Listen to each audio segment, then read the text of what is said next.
Welcome back to the Gilbertson Aero Factory. Today is Saturday, the 9th of September, 2023. A couple days ago, got those permanently attached. In the couple days that have been following, I've just been trying to get my house ready for family that are coming into town to visit. So nothing has happened in here other than a lot of cleaning.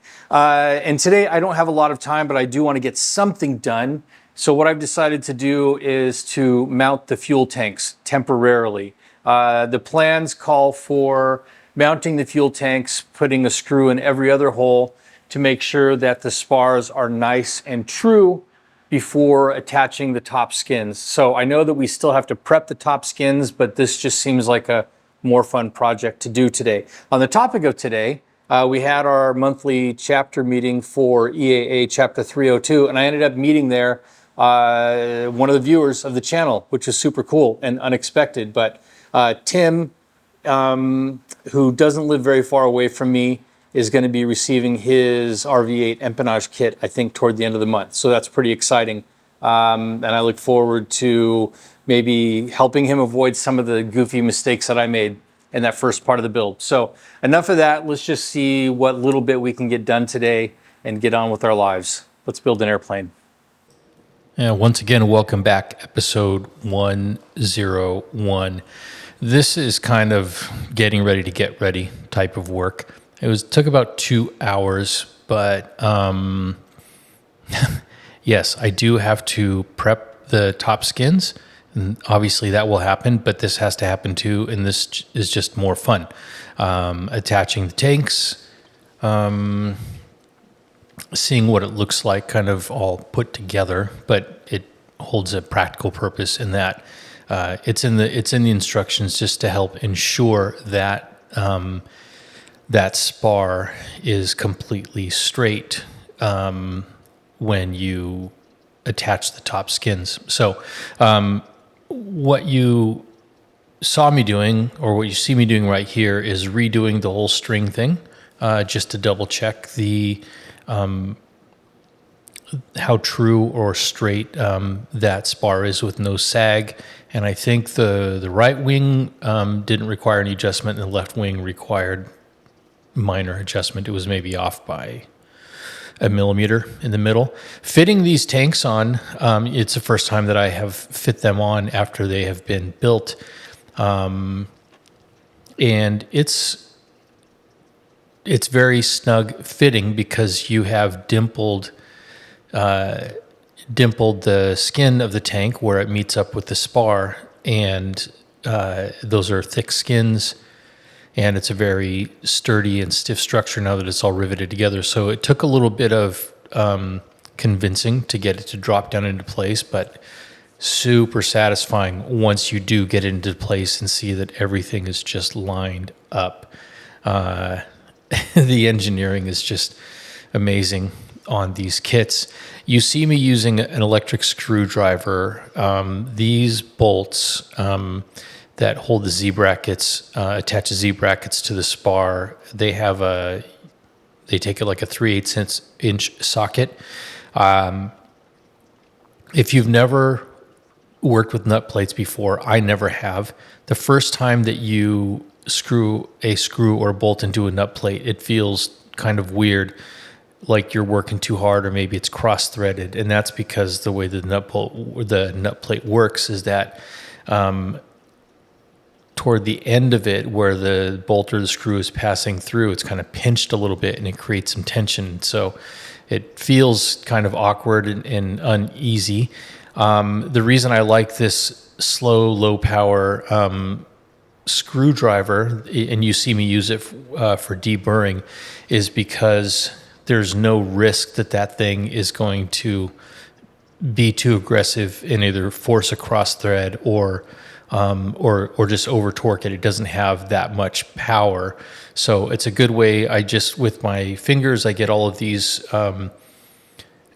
bolts started, and then I'll finish them up with the electric screwdriver, knowing that there's no chance that I'm going to over torque them. And these aren't going to final torque. These are just to basically temporarily attach the the fuel tanks to the wing spar. So that's why I use that electric screwdriver. It's a good tool for that purpose.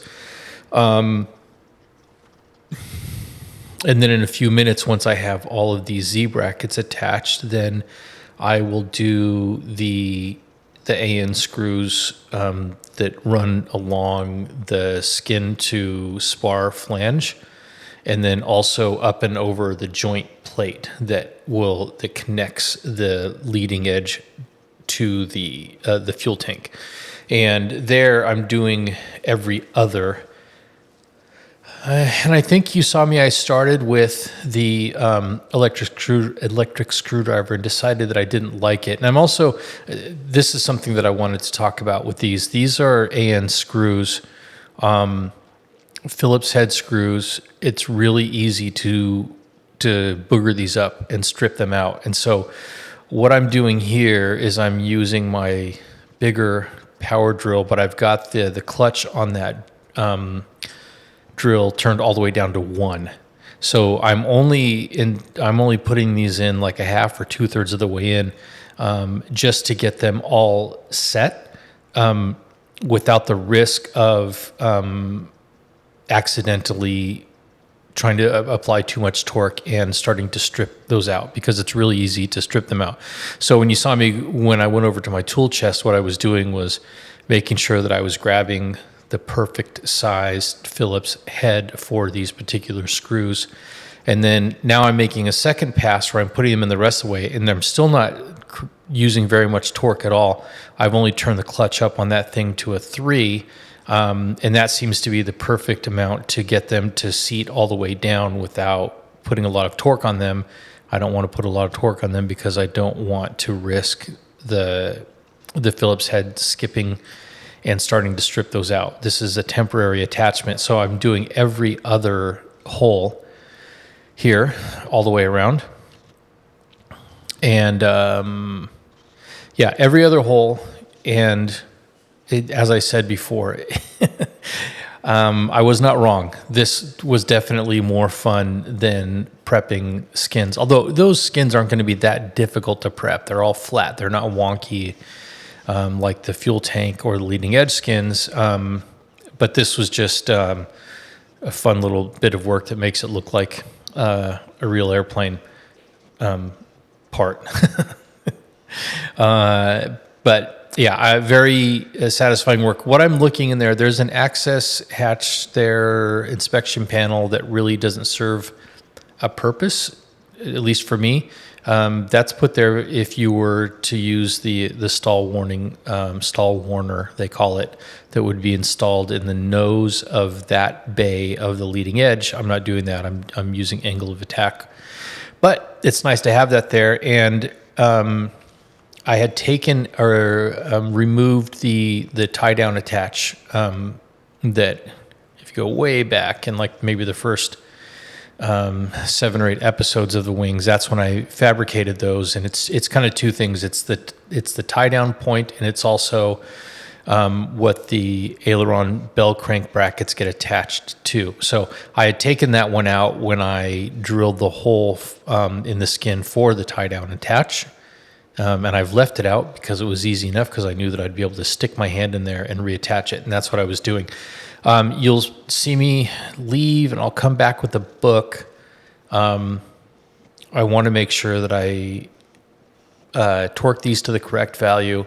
That's what I was referencing in the book. And then I just decided I have so many resources other than these books at my disposal that I'm not going to fully torque them and mark them with torque seal. I'm going to get them very close and then tag them and just leave a note at the particular that they're not final torque yet. And then I'll go talk to Joe or Daryl or somebody, another builder over at the airport, and just confirm with them what the correct torque value is.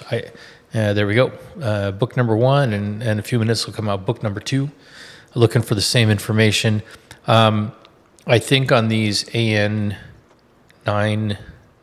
what are these? AN 960 nuts. It's 20 to 25 inch pounds, but then I think that you also have to account for drag torque that you get, the drag that you get. In this case, you have two things. You have some nut plates where the aileron bell crank brackets attach. Those have a certain amount of drag, which I think is about 13 inch pounds. And then the main bolts that hold that assembly to the spar, those have nylon locking nuts, nylock nuts or something like that, which those as well have some amount of drag associated with them. So I think that you have to do the 20 to 25 inch pounds plus whatever that particular drag is. So for example, 25 inch pounds plus 13, 38 inch pounds. I just did them to 30 and we'll wait and see. So final finished product here looks pretty good. Stoked. So next we'll get into prepping those skins and doing that.